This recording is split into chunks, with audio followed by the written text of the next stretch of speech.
সকাল সকাল পিঠা বানানোর জন্য আমার আম্মু এক বস্তা মুরগি নিয়ে আসছে। তো আজকে মাংস পিঠা বানাবো। মাংস পিঠা বানানোর জন্য অনেক বেশি মুরগির প্রয়োজন হয়, যার কারণে একদম বস্তা ভর্তি করে 10 কেজি মুরগি নিয়ে আসছে। তো সবগুলো দিয়ে আমরা পিঠা বানাবো না, অল্প কিছু দিয়ে পিঠা বানাবো আর সবগুলো রেখে দিব। তো তারপরে আমার নানি আসছিল একটা পেঁপে নিয়ে। পেঁপেটা দেখে অনেক বেশি পেকে গেছে, তারপর আমি ওটাকে কেটে সবাইকে দিলাম আর কি খাওয়ার জন্য। নানির বাড়িতে অনেকগুলো পেঁপে গাছ আছে, যেখান থেকে পেঁপেগুলো পাকছিল। তো নানি তো আমাদের বাড়িতে আছে, তাই নানি যে পেঁপেটা নিয়ে আসছে। আর আমাদের বাড়ি এবং আমার নানির বাড়ি কিন্তু অনেকটা কাছাকাছি। তারপরে আমরা পিঠা বানানোর প্রস্তুতি শুরু করে দেই। এখন কিন্তু দুপুর টাইম হয়েই গেছে প্রায়। তো আমার মা এবং আমার খালাতো বোন পেঁয়াজ ছিলে নিছে, তারপর এখানে অনেকগুলো মুরগির মাংস হলুদ দিয়ে লবণ দিয়ে সিদ্ধ করে নিছে, আর কিছু মাংস মা ধুয়ে নিতেছিল, ওগুলো রান্না করবে তাই। তারপরে এই মাংসগুলোকে আমি একদম চিকন চিকন করে ছিঁড়ে দিতেছি। অনেকে আছে এই মাংসগুলোকে পুতার মধ্যে নিয়ে পাটা বা শিলের মধ্যে নিয়ে ভালো করে ছেঁচে দেয়। তো আমি ছেঁচে দেই না, এভাবে হাত দিয়ে ছিঁড়ে ছিঁড়ে দেই, তাহলে এটা খেতে ভালো লাগে। পিঠা খাওয়ার সময় মাংসটা আর কি দাঁতের নিচে পড়ে, আর ওইভাবে দিলে একদম ভর্তা ভর্তা হয়ে যায়, তখন আর ভালো লাগে না।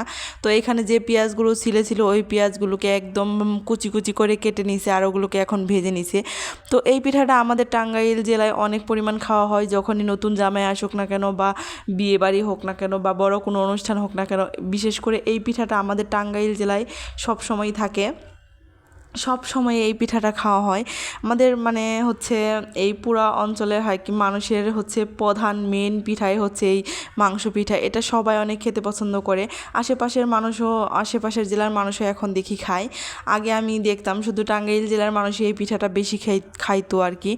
তো মা এখানে আটার যে কাইটা আছে ওটা করে নিতেছিল, তারপরে এখানে মাংসগুলোকে দিয়ে ভালো করে হলুদ লবণ মরিচ দিয়ে ভালো করে ভেজে নিবে, আদা রসুন মশলা সব কিছু দিয়ে আর কি। তো এই পিঠাটা আমার কাছে অনেক ভালো লাগে। তোমাদের ভাইয়াও কিন্তু এই পিঠা আর ছিটা রুটি, এই দুইটা পিঠাই ওই বেশি পছন্দ করে, আর কোনো পিঠা অতটা পছন্দ করে না। আর যদি চিতই পিঠা বানাই সেটা ও ভর্তা দিয়ে খায়, আর এমনি মিষ্টি কোনো পিঠা ও খেতে চায় না। যার কারণে আমার মা সব সময় যখনই তোমাদের ভাইয়া আসুক না কেন আমাদের বাড়িতে, তখন একবার হলেও এই পিঠাটা বানানো ট্রাই করে। তো আমরা বলছিলাম যে চলে যাব, তো মা বলতেছে মাংস পিঠা খাওয়া হয় না, মাংস পিঠা বানানো হোক, খাওয়া হোক, তারপরে যাস। তারপরে মা উঠানটা ভালো করে ঝাড়ু দিয়ে নিতেছিল আর কি, কারণ অনেক পাতা পড়ছে। আমাদের উঠানের উপর একটা বড় কাঁঠাল গাছ আছে, আর ওই গাছে অনেক কাঁঠালও ধরছে।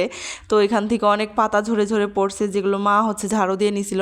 তারপর আমি গোসল টোসল করে এখানে পিঠা বানাতে বসছি। এখানে আমার মামাতো বোন, আমার খালাতো বোন, আমি, আমার নানি, আমার ছোটো বোন, আমরা সবাই মিলে আর কি পিঠা বানাইতেছিলাম। তো মা ওইখানে পিঠা ভাজতেছিল, আর আমার ভাই আমাকে ভিডিও করে দিতেছিল। আমার ভাইও কিন্তু মাশাআল্লাহ অনেক সুন্দর পিঠা বানাতে পারে, তোমাদেরকে দেখাবো। এরপরে আমার ভাই পিঠা বানাইতেছিল। তো আমার ভাই কিন্তু আমার একদম একটা কলিজার টুকরা বলতে পারো, নিজের সন্তানের মতো করে ওকে আমি ছোটো থেকে বড় করছি, তাই ওকে আমি অনেক ভালোবাসি। তো আমার ভাইকে আমি সব কাজ একটু একটু শেখানোর চেষ্টা করি, যাতে ও বিয়ের পর ওর বউর অনেকটা হেল্প হয়। তারপরে আমার মা এখানে পিঠাগুলো ভেজে নিতেছিল, তো আমরা ওখানে বানিয়ে নিতেছিলাম। তো এই আজকের ভিডিওটা এখানেই শেষ করছি। তোমরা সবাই ভালো থাকবা, সুস্থ থাকবা, আর আমাকে সাপোর্ট করবা। আসসালামু আলাইকুম।